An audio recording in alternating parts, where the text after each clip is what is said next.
Amateur Traveler is in its 20th year now, but can you imagine if I had people on the show who had never been to the destination but had just read about it or seen a movie about it?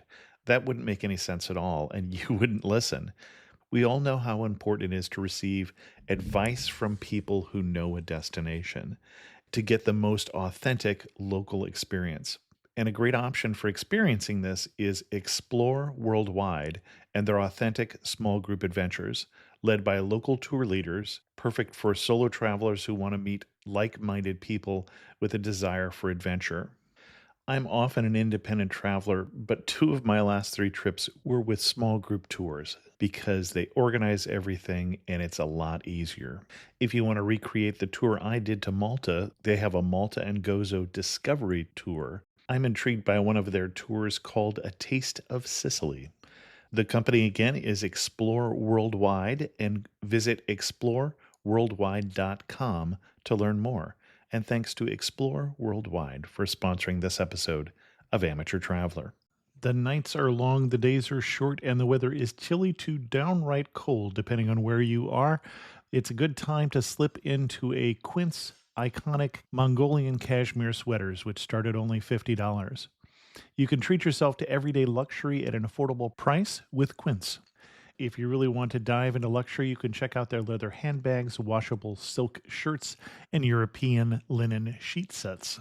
Whatever you're looking for at Quince, all the prices are 50 to 80% less than similar brands, and they do that by partnering directly with top factories and cutting out the middleman. They only work with factories that use safe, ethical, and responsible manufacturing processes.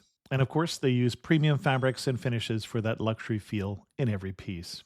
But you've already heard me rave about my Quince travel pants. Treat yourself this winter without the luxury price tag. Go to quince.com/traveler for 365-day returns plus free shipping on your order. That's QUINCE.com/traveler to get free shipping and 365-day returns. Quince.com/traveler. And thanks to Quince for sponsoring this episode of Amateur Traveler. Got my bags packed, I'm on a roll. I'm heading out there and I'm ready to go. Looking real good in my passport photo. Oh, no. Amateur Traveler, episode 267. Today, the Amateur Traveler goes to the island the French call the Isle of Beauty as we talk about Corsica. Cathedral, got to sit in one more cafe. I know that I should be heading home, but maybe not today. Welcome to the Amateur Traveler. I'm your host, Chris Christensen. Before we get into this week's interview, I do have three news stories for you.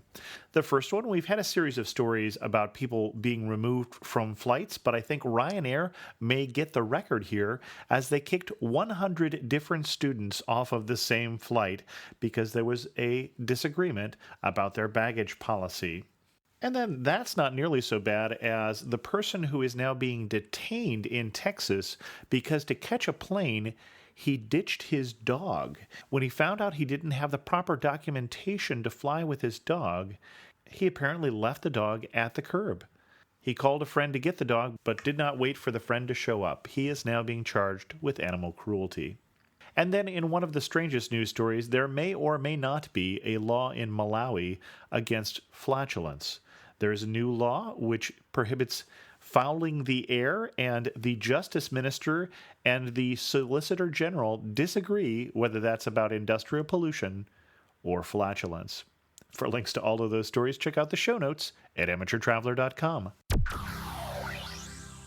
I'd like to welcome back to the show Jeff Steiner, who is coming to us from France, but has come to talk to us about a lesser-known region of France, Corsica. And Jeff is coming to us from AmericansInFrance.com. Jeff, welcome back to the show. Yeah, thank you very much.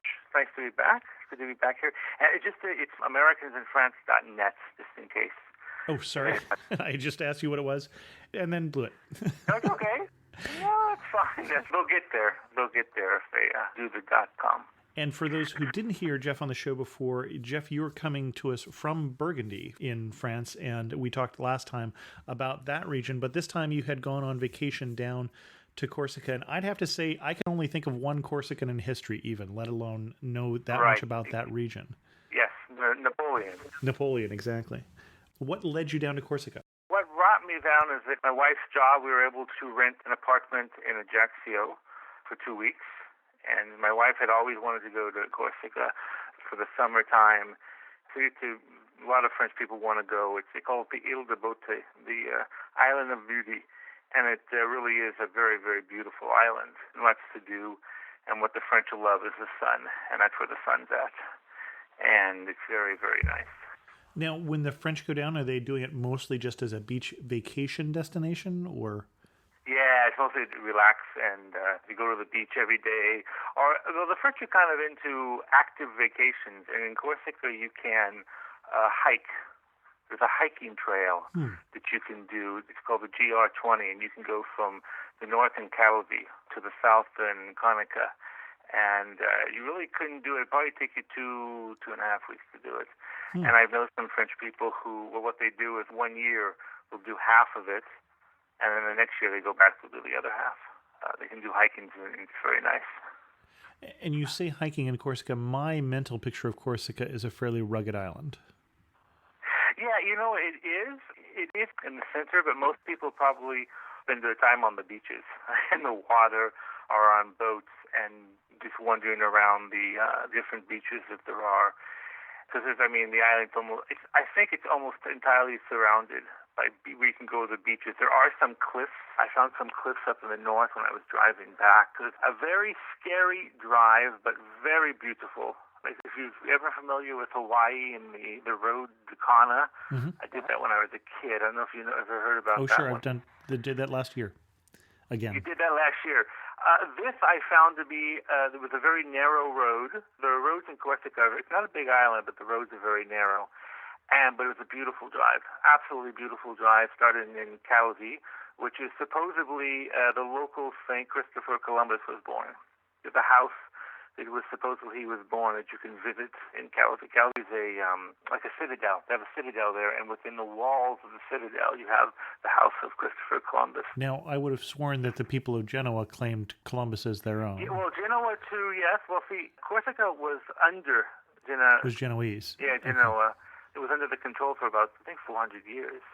So the idea was that Christopher Columbus was born in Corsica at the time, but nobody wanted to be born in Corsica. So he lied about it.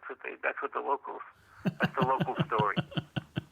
That's the local story, because they said, well, who would want to come from this island? So he supposedly lied. That's what they say.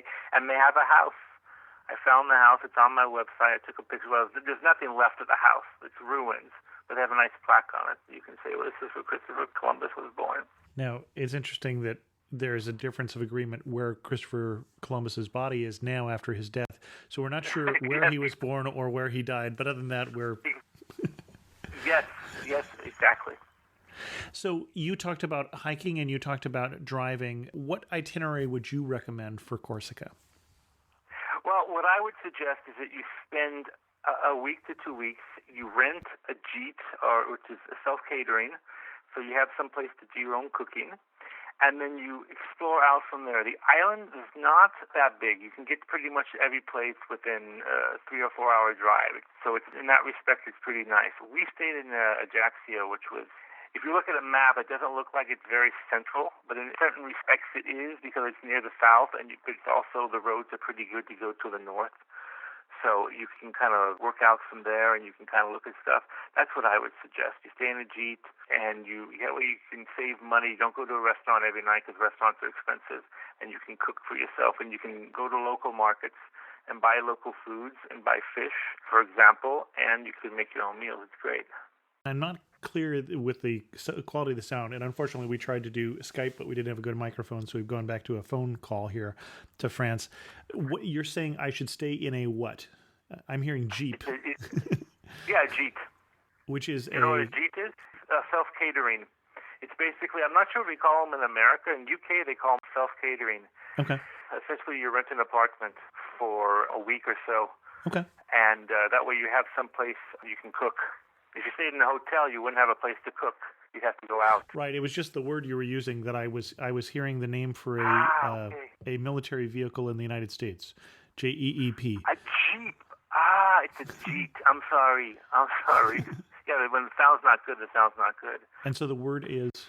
Gite. G-I-T-E. G-I-T-E. Okay. Thank you very much. Okay. And you said there's a lot to see. What would you recommend that we see while we're on the island? Okay, what I would recommend is that you visit Calvi, which is where some people think Christopher Columbus was born. You drive the 81 road back to Ajaccio, which is beautiful. There's Bonifacio, which is in the south, which has beautiful cliffs. You take the boat ride, and you can go out in the Mediterranean a little bit, and you can see the white cliffs, and they're beautiful, absolutely beautiful. And then you can explore the different beaches. We just went and randomly found a beach along the road, and we went to, and it was beautiful. What I really liked about Corsica that I found that was really, really nice is that you have the mixture of the sun, the beaches, and the water is warm. And you really have that very much like Hawaii. That's what I found it in Hawaii.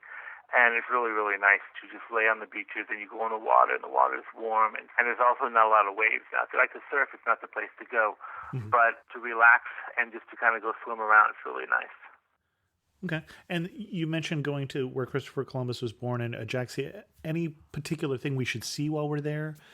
You really can't say you've been in Ajaccio if you haven't seen the... I would go to Napoleon's house. Okay. You can go in, you can visit his house and go in and you can see where he was, the room he was born.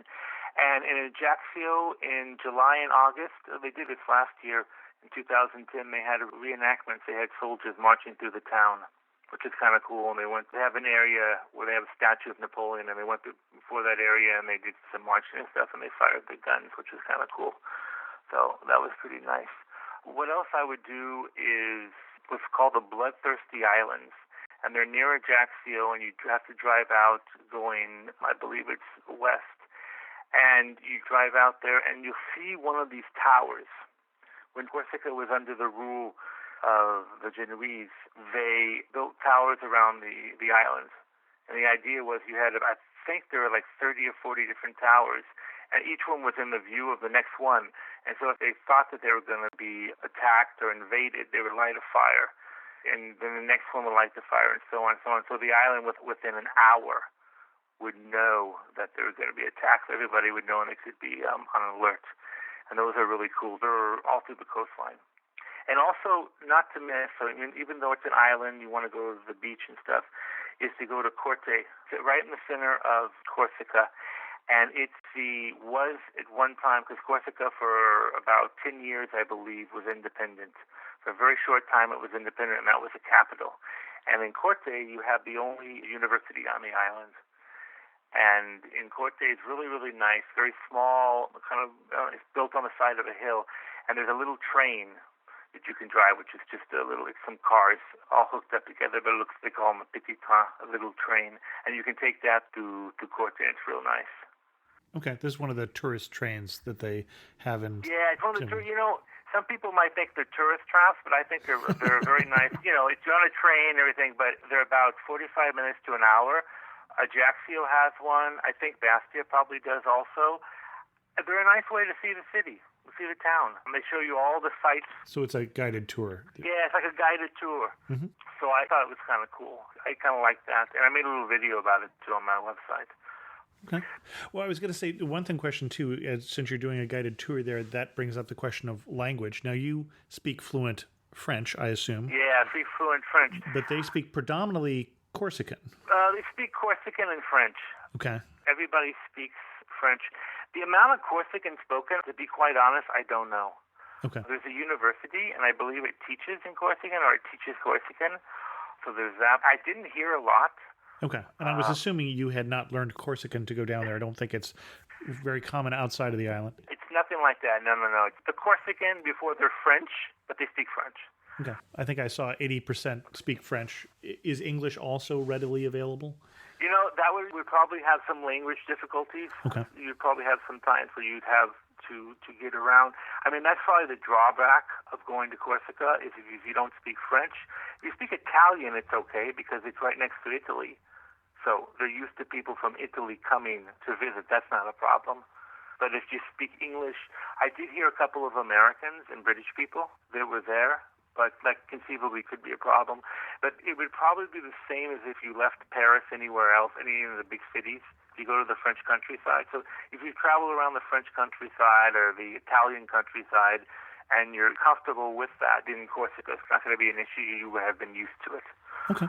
It was kind of funny. I went to a few markets and some people tried to speak English to me. So you can maybe you can get by with baby. You test out your French too if you want to give it a try. And I interrupted while you were talking about things to see.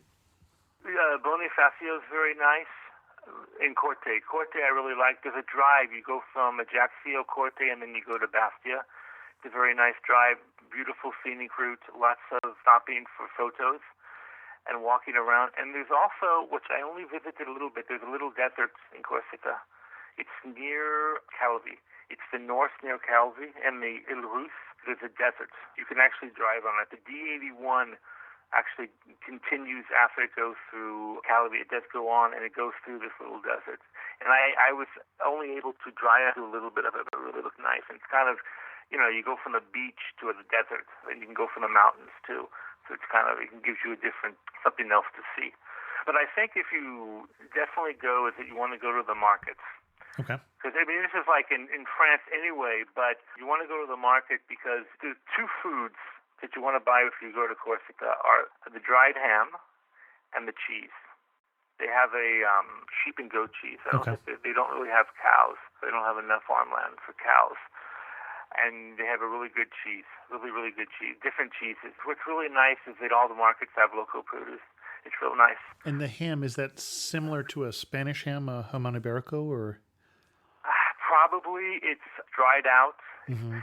What's kind of unique about it is that they feed the pigs chestnuts. Oh, interesting. We visited a pig farm. It's very, what they call in France, artisanal. So it's very craftsman type of stuff. It's not going to have 100 pigs. The guy had, I think, at most 30. It's not like a big industrial.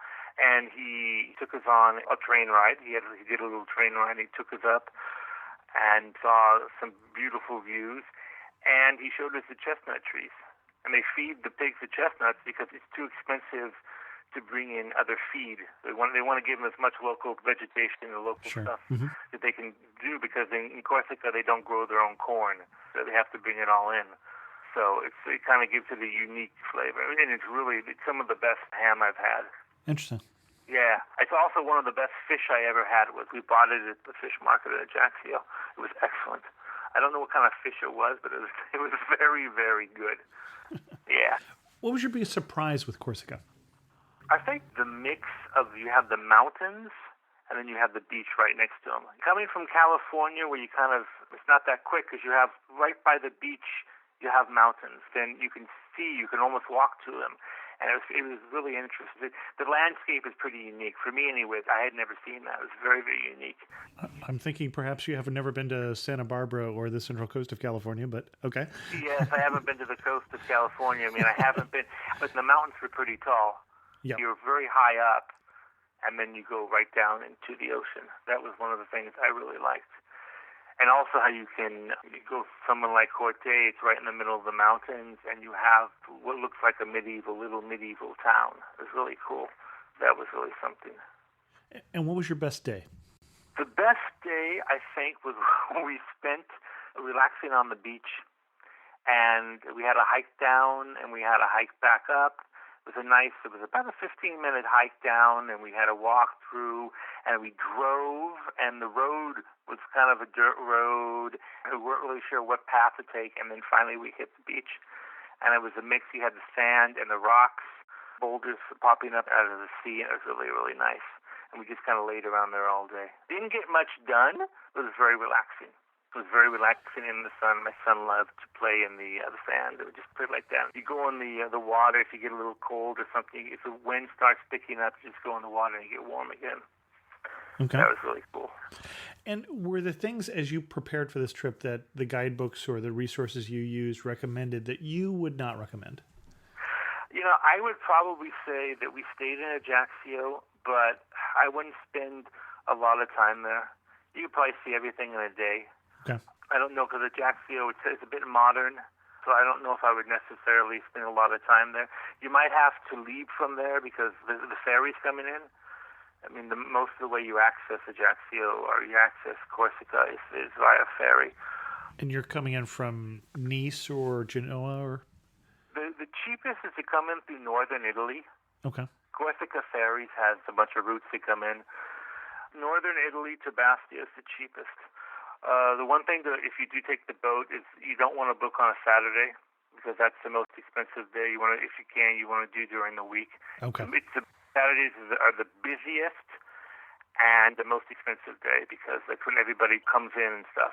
It's the way it works in France. Saturdays is the day you leave to go on vacation and you come back on vacation. So when we were booking our tickets, we looked at it, and it was on Saturday. It was like almost twice as much. So that's something to watch out for. You don't want to book on a Saturday. Sunday's okay. Monday's fine. Friday is good. Anytime during the week is going to be good. Okay. While you were there, you spoke the language, or at least one of the languages that everybody does. Did you meet anyone who stands out in your memory? Yeah, there was a guy who, in fact, he had a pig farm, and we wanted to go. We met him, and he would sing, and he had all his hams out there, and he was singing. And in fact, I made some videos, and he's in one of the videos, and he's singing to people. And then we came back a couple days later, and he had a toy gun in his belt, just kind of to play up for the tourists and stuff. He had this toy gun. Corsicans have a reputation of being very rough and tumble, kind of like Chicago in the Great Depression in the 30s. So he kind of was playing that up, and he had his, not a cowboy hat, but he had his hat on, and he was playing up that he was a real Corsican. He was from a local town, and that was the person who really stood out the most. Very colorful local person. And he was selling his great ham. I think he came down every day to the local market in Ajaccio. They have a daily market during the summertime. That's the person who would stand out the most. Okay. And that may be the answer to this question. Is there anything you saw that made you just laugh and say, only in Corsica? Yeah, that would probably be it, because I don't know any other who would have what looked like a real gun. It was a toy gun, obviously. But what looked like a stall keeper in a market have a gun like that. I can't imagine only in Corsica. That's the only thing. Because they do have the mafia type in France, kind of the mafia type of reputation. So he was definitely playing up on that. It was kind of funny, just kind of give some local flavor. Okay, Jeff, is there anything else we should know before we go to Corsica? Yeah, I suggest if you go, you take your car and you take the ferry. But you can fly. There are, in fact, 4 airports. It's a very small island, but it has 4 airports: Ajaccio, Bastia, Calvi, and Figari. Those are those 4 of them. And you can actually fly from either, obviously, France, but you can also go from Switzerland, Geneva, or Basel to Corsica. And, of course, you can also fly in from the UK. And I even saw a flight was coming from Tel Aviv. You can go through German wings flights from Tel Aviv to Cologne, and then Cologne to, I believe it was Bastia. So you can go to Germany, too, if you want. If you're in Germany, you could fly into Corsica. So it does have the 4 airports. Most of the flights are going to be during the summer. I was looking. The only one, I think, who flies year-round is Air France, which comes in probably from Paris. And I think you can also fly in from Lyon. EasyJet flies in from Lyon. So there's other ways to get there. It's an island, but I don't know that I would bicycle because the roads are very small. We did see some people bicycling. Don't know if that would be the best transportation. I think the best transportation is the car, personally, and the hiking, too, if you want to hike. That's right. There's also a train. There is a train system. This is a real train at this point we're talking about. It's a real train. This is not the pitsy train. This is not a small train. This is a real train, yes. There's a real train. It goes from Ajaccio to Bastia and Ajaccio to Calvi. And I was going to do it. It's in the guidebooks, and I think it's definitely something you would want to do because the views must be incredible. The only problem is that there's only like 1 or 2 trains a day. So you have to leave in the morning, and you arrive in the evening or the early afternoon at your destination. That's the only problem. They don't have a lot of trains because it's a small system. They only have a few trains. But they did actually have the remodeled. They have new trains. They remodeled it. So you can do that. That would be another option. If you were saying, for example, if you wanted to backpack. I saw some backpackers, too, or hitchhiking. You can do that, too. That's not necessarily going to be a problem. So that's another option. Okay. As we go to wind this down, last 2 questions. Finish this sentence for me. You really know you're in Corsica when what? you have a ham sandwich, buying local ham, going into a boulangerie and buying a baguette, and sitting by the ocean, the sea, I should say, and looking at the sunsets. That's the way you know you're in Corsica. And then you finish it up with some cheese, some goat or sheep cheese. Excellent. And if you had to summarize Corsica in 3 words, what 3 words would you use? 3 words. Like the adjectives, you mean? Adjectives often are chosen, but there is no limitation except for the number. There's no limitations except for the number. Sun. Sun, okay. Beach. Okay. And warm. Excellent. Excellent, Jeff. Thanks so much for coming back on the show. Again, the website, let's see if I can do it right this time, is americansinfrance.net. Yes. And Jeff writes, I'd see you write more about Burgundy than any other parts of France, but you write about all parts of France, as I recall. Yes, my wife is from Burgundy, so that's why I've written about it most. I've been going there for about 10 years. But I write, anywhere I go to, like I did with Corsica, I write about it and I talk about it. I try to do it from a personal perspective and things that I've seen. Great. Well, Jeff, thanks so much for coming back on the show. No problem. Nice to be here. We had some great comments on the last 2 episodes, which were about LA with our guest, Eric Schwartzman. Great, not necessarily that everybody liked it, but great because I love the feedback. The first one was from Chris, who said, I loved this episode, particularly the format with specific plans for each day. And then on the other side was Lisa, who said, I really enjoy the show. It is my weekly highlight at work as I pretend to be traveling somewhere else than sitting and looking at my computer screen. I love to hear about places I haven't been to and places that I have traveled to. I'm a 20-something resident of Los Angeles and have to comment on the recent episode about Los Angeles. One of the things I like about The Amateur Traveler is how the interviewees often put their spin and personalities into the places they are talking about. However, I could not help but be annoyed and disappointed at Eric's portrayal of Los Angeles. I felt he was shallow, showy, and made LA seem all about beautiful people. I agree that much of the allure towards LA is its prominent role in entertainment, and that is a fun part of living here. However, Eric aimed much of his itinerary towards the B&B scene socialite bar-hopping crowd. LA has much to offer to families other than Disneyland, people who don't wear designer labels, outdoor types, elderly, and people on a budget. To focus only on the seemingly glamorous lifestyle of the rich, beautiful, and famous is to miss much of LA. Sorry to even make a negative comment about your show, but I felt I had to stick up for the rest of LA. I understand what you're saying, Lisa. Definitely, Eric stressed some of that, although if you go back and listen to it again, I think you'll notice that he did have some other things in there that were not for the rich and famous, but definitely I would say that he played on that. In terms of Eric himself, I would say that he is neither shallow nor showy. I happen to know the fellow, and he's a very nice person, and I did enjoy the show, even though Eric and I did also not agree on some things. For instance, I love the La Brea Tar Pits. Daryl did not back me up on this. Daryl said, hey, Chris, I really enjoyed the 2-part LA interview. Very detailed. I totally agree with the tar pits, unless you were an educator or something. He mentioned the library. I really like some of the sculptures in the building, and am surprised that the main library is a skyscraper. Unless it is really smoggy, one great place to see the Hollywood sign is the mall behind Grauman's Chinese Theater. That I did not know. Since you will probably be in that area, might as well get a good view of the sign. I'm surprised that he missed the Watts Tower. Certainly there are many things in LA, so yes, Eric did not cover the Watts Tower, and it is an interesting thing. There are pictures on the Amateur Traveler website of the Watts Tower if you don't know what Daryl is talking about. I really did enjoy the show. I thought Eric did a terrific job. And honestly, I never even expect to agree with everything that the guests say. Guests bring on their own unique perspectives. And it's fun to see even a city like LA that I've been to through someone else's eyes. With that, we're going to wind up this episode of The Amateur Traveler. If you have any questions, comments, if you'd like a bone to pick with us about some episode and how we portrayed it, I'd be glad to hear from you. Go ahead and leave a comment on this episode at amateurtraveler.com or send me an email to host@amateurtraveler.com. And you can also follow me on Twitter at Chris2X. And as always, thanks so much for listening.